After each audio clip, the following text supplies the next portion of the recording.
On today's show, you can get your notifications from a soap bubble. You can step into a booth and find out the weather somewhere else in the world. And astronauts are getting HoloLens before even we get them, so good for them. Jerks. It's Tomorrow Daily.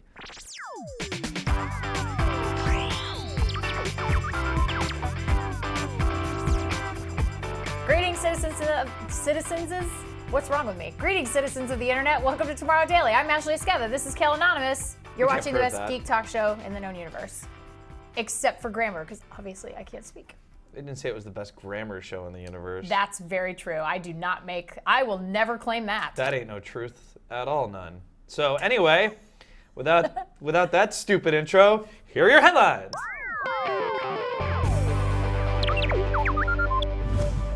All right, so HoloLens isn't accessible to anyone really yet. Nope. Except for astronauts, because NASA is working with Microsoft to create an app and experience for astronauts. Now, this is to help them kind of work out some problems if there's problems up in this space station. Ooh, okay. So they'll be able to assist them, both of them wearing HoloLenses. This is called Sidekick, and it's going to provide virtual aid to astronauts working off of Earth. Now, what you're going to be watching right now is them testing out this HoloLens in a weightless environment. This is the Weightless Wonder C9 jet. So they're testing out the equipment to see if it works in this weightless place. We have no idea exactly what they're looking at. They look like maniacs. Yeah, what are they looking at? But they said it's to help them.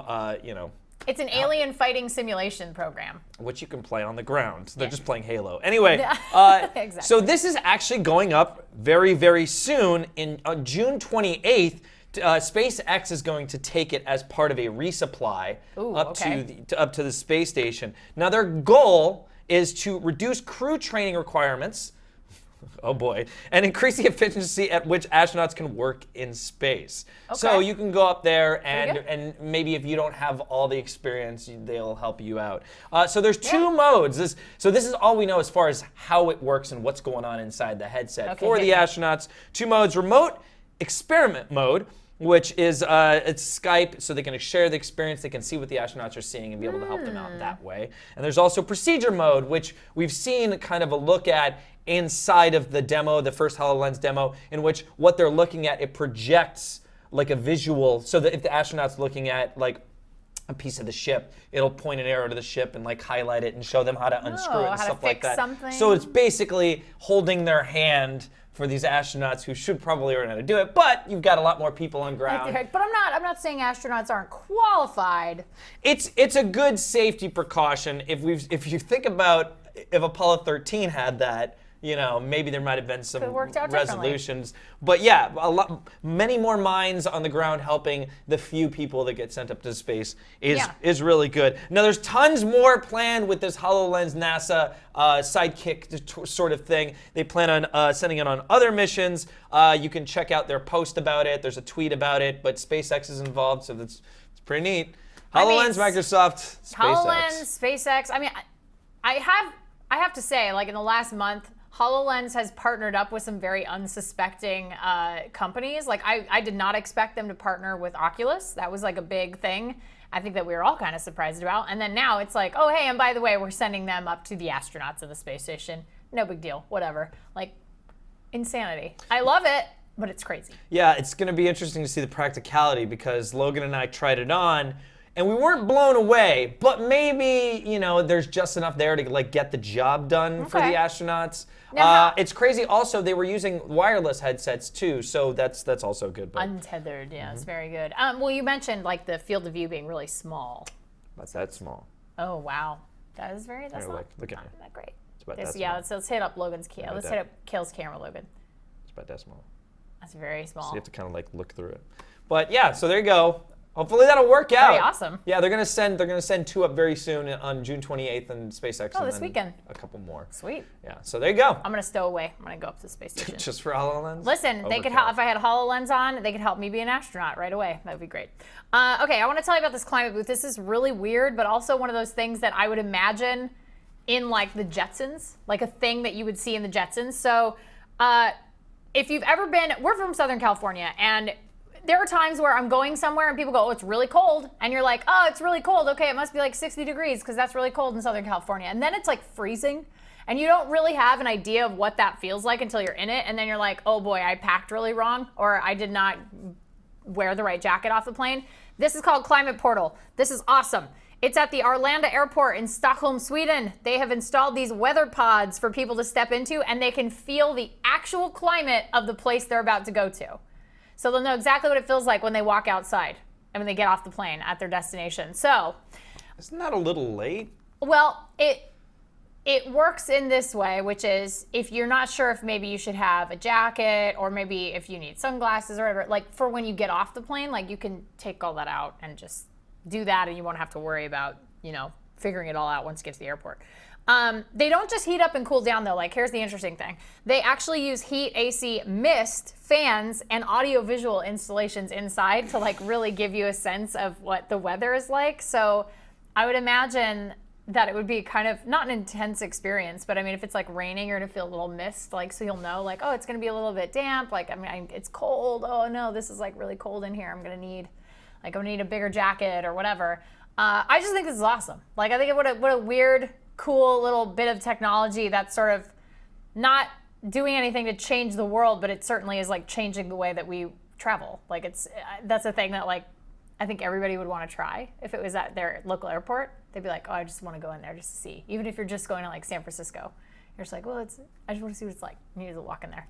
I really like the technology. I still think it's too late that you're already at the airport and you've already packed and you already have your jacket. They do, however, have like places you can test out your jacket at like sports stores. So you're like, oh, is this gonna keep me warm enough? So you go into this little, basically a refrigerator, and try on your jacket, and you're like, yeah, I feel warm. I'll take one jacket, please, sir.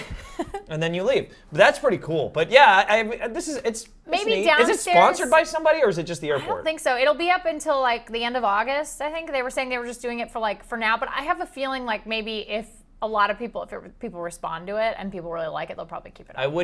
I totally see somebody dying in there.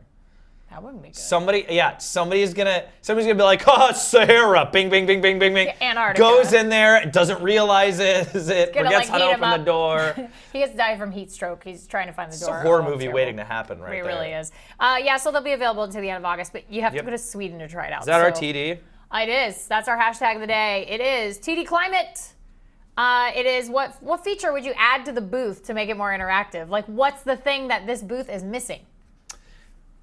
You're watching Tomorrow Daily. So my answer would be it would change it to different planets. So the atmosphere on different planets. Unfortunately, you die if you tried it once. Suck the oxygen out of the room. I'd be like Mars.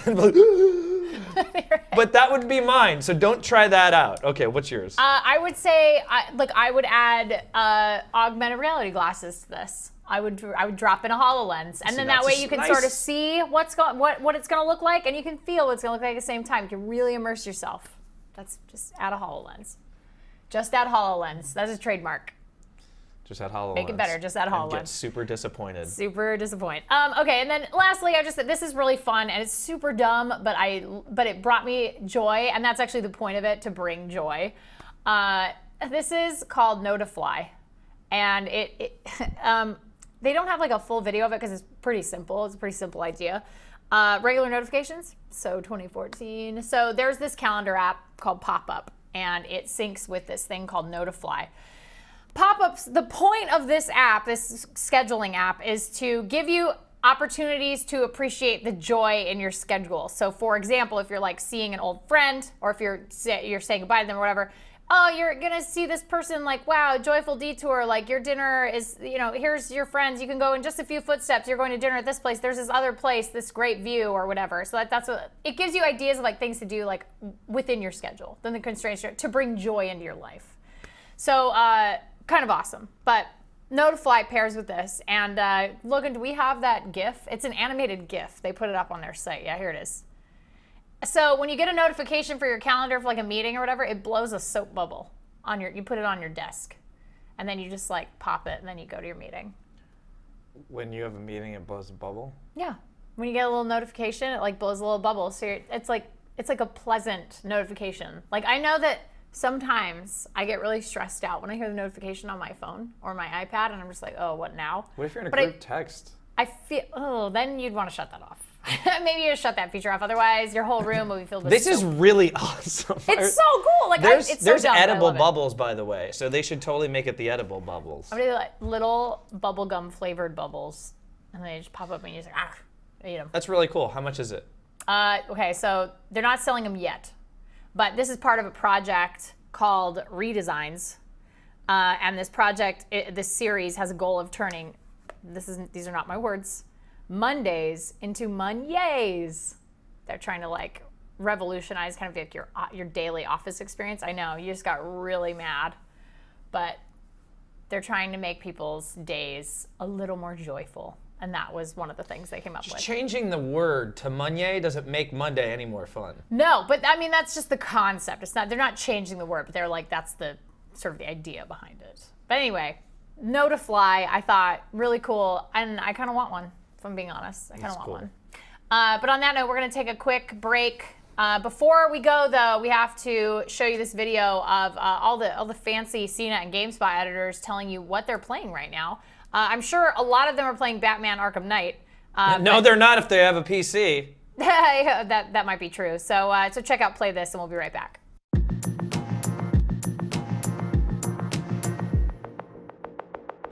I have been playing Life is Strange. I just finished the 3rd episode, and it is well worth the play because it's got an epic narrative that is just getting more complicated and exciting. Well, I've been playing a crapload of Splatoon, and Splatoon is one of the greatest games I've ever played.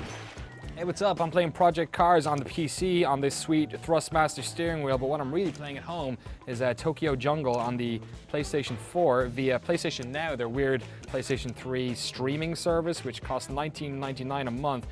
I'm playing a game called I Am Bread, and it's actually a pretty amazing game. It's a lot of fun. It's the most fun I've ever had playing a bread video game. It's based off the butterfly effect principle, where the littlest actions can change a huge number of things, and it's got fascinating game mechanics, and it is a really cool play. So it's a shooter, except everything's colorful, and it's really uplifting to play. And the best thing about it is like matches only last 3 minutes, so it's got that Moorish factor. So yes, squids and kids. There's quite a lot of money to basically be a Pomeranian in Tokyo, but personally I think it's worth it, and really that's a question that all of us have to answer for ourselves. And the object is you have to move this slice of bread through a level and get it to the toaster so the bread can become toast. That sounds crazy when I say it out loud, but it's actually a lot of fun. Go check it out.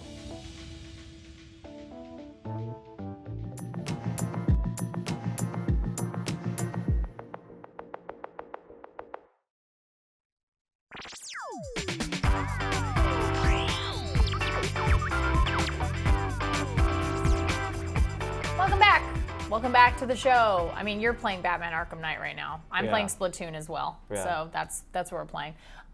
You know, it's Thursday, which means we have to talk about what we like, stuff we like, which means it's time for Into It.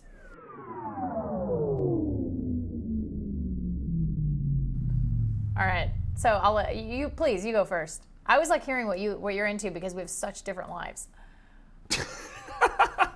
I'm into gold mining this week because there's gold in them hills. I've been out panning for gold. No, I'm into Batman Arkham Knight. Well, I guess you should be over it because I just finished it. Oh, you finished it? I finished it before I came in. Well, I finished it like an hour or so before I came in. Except for I haven't done. There's like a second ending, and I haven't done that. Which I'm gonna do. It's called like, oh, we have to initiate project something. And Oh, I can't, the 100% ending, is that it? No, it's not even that. It's just like a second ending. It's like once you beat the mission, there's still kind of like a finish everything off type thing without being 100%. Okay. But yeah, no.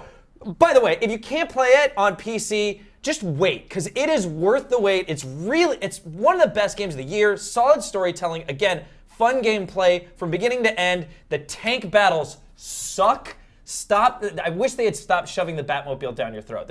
It's like really fun to drive, but they make you fight these tanks. They're showing it right now too many times. The voice acting is great. The characters are fun. Again, it's a new and old story from Batman. Like they put him through the ringer. It's fantastic. I love it. It's definitely worth all the praise it's been getting online, aside from the PC complaints. I was able to go in and mod something, so I got 60 frames per second. So it's all good there. But it's great. I know that anybody that's on the fence about whether or not to get it, just get it. It's just as fun, if not more fun than the previous Batman iterations. Oh, delightful. I like that.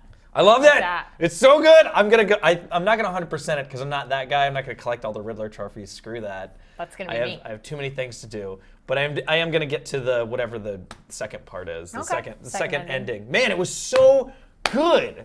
I'm it was excited. so good. I'm excited because I'm gonna pick it up at some point in the next couple weeks, and I'm now after hearing you you have this ridiculous enthusiasm for it. I'm really excited. I couldn't figure out when I wanted to stop playing. It was always there's always something left to do, Kale. I'm yeah, okay, Batman's do it. Okay, Batman. All right, so that's what I'm Classic into Batman. / over. I'll probably finish it tonight. Okay. So there you go. I like it. So I'm into a show that is not for children. I'm into Veep. I got really into Veep this last week. Okay, so I have to explain because I love good comedy. I love good comedy, and I had heard really good things about this show, and finally a friend of mine pushed me over the edge and was literally put this at the top of your queue. Do not wait. Watch Veep. And I was okay. They say just watch 2 episodes. And sure enough, I watched the first 2 episodes and I was just hooked. There is never an episode in which I have not laughed out loud at least one of the jokes. I think I read something somewhere where it was it's either the top #1 series with the most jokes per minute, something like that. What? The writing is insanely good, and there are so many just asides, and it's so fast and funny, and it's just hilarious. And the guy, oh god, Tony Hale, who plays her servant Gary.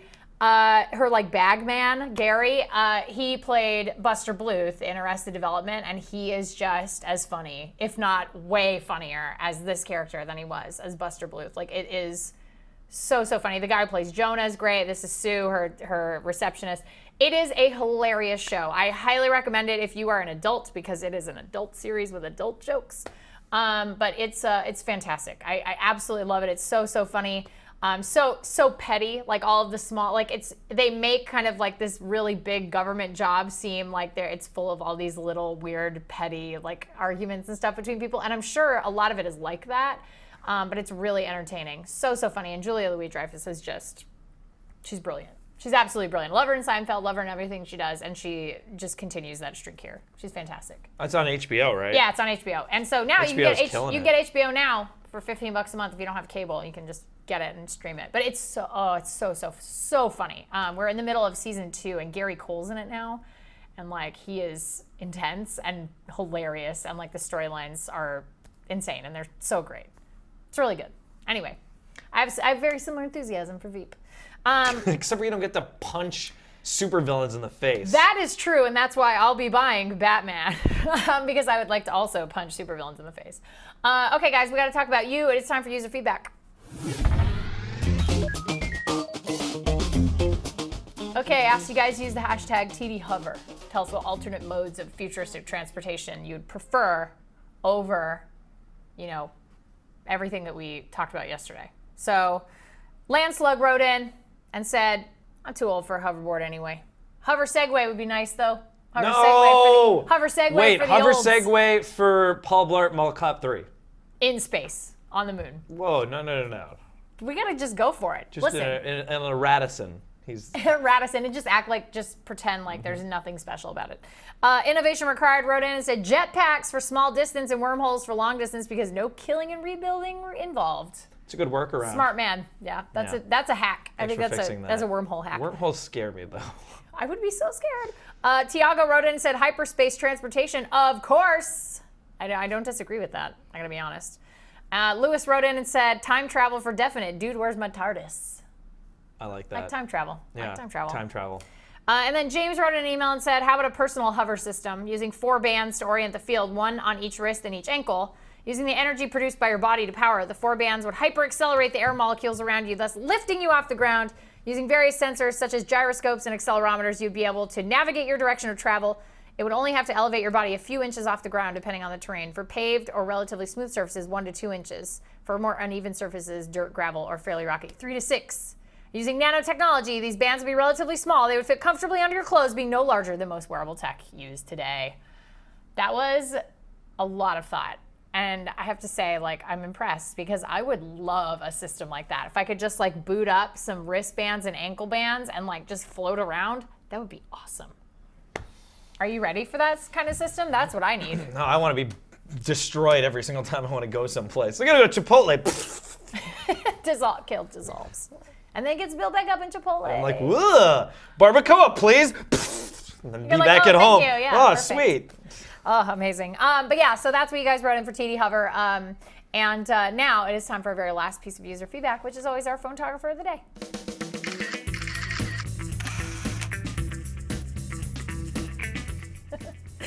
Our photographer of the day today is Mike. He sent this in and said, hey, TD.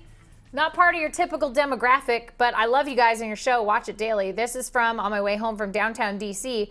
Caught this image just before a kick-ass storm hit the area. Thought it was amazing considering I took this with an iPhone 5S. Hope you like it as much as my Facebook friends. Keep up the great work, Mike. P.S. I'm 56. Geekdom knows no age. Is that why you said not part of our normal demographic? Yeah, because I would imagine most adults would guess Yeah, that our we're normal usually on, like, demographic 60. is 6-year-old Like, children. it's usually in their 60s. Yeah. People in their 60s are the only people that watch this show. That's because they can't get away from their screens fast enough. Yeah. to My grandma's not like in her watch us. 70s, so she can't watch this show. No, it's too like, much. It's too young for We have her. a very narrow demographic, 60 to 69 years old. That's I'm not even old enough That's to it. watch this show. me neither. That I like that. It looks kind of like dystopian. It's like all that like super hyper color, but also like the yellows are kind of sickly. So it looks like it was trying to be like a futuristic thing, but It's like then the Mad Max L train. and then in the back, like the sky is all red, so it looks like it's been soiled, like the planet's been soiled. It's cool. I like it. No, I dig it. So nice work, Mike. If you guys want to send in your photography, you can email us tomorrow@cnet.com, and you can find us on social media, Tomorrow Daily. I just wanted to let that hang. Or you can follow us on our personal Twitter accounts @KaleAnonymous and @AshleyEscuela. Yes, and that's it for the show today. We'll be back on Monday with our 200th episode. But until then, be good humans. We'll see you guys next time. Bye.